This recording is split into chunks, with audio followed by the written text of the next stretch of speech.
So tonight we're drinking Chateau Canon, Premier Grand Cru Classé Saint Emilion 2014.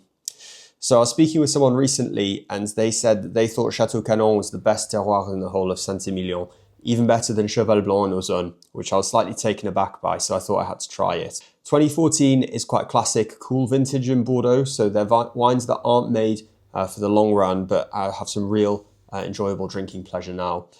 This one is quite a cerebral wine and I had to spend a lot of time with it, but in the glass there's complex aromas of rose petals, freshly turned over earth, tobacco leaf, strawberries, raspberries, a little bit of cocoa nib.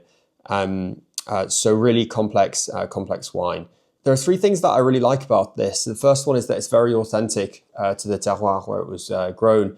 So there's some slight reduction on the nose, but on the palate you get some real high acidity and drive from the limestone, and it really defines the palate of this wine.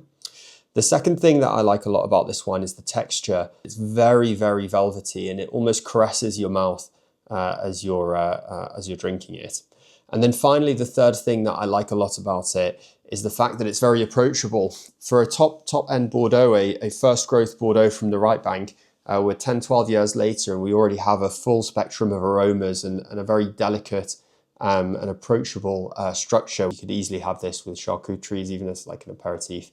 It's a beautiful, beautiful wine. More and more I've been hearing from people that they don't like Bordeaux and they prefer lighter wines, but I think this would be the perfect entry point. So if you are somebody who prefers Burgundy or the Loire Valley, why don't you start with Chateau Canon 2014?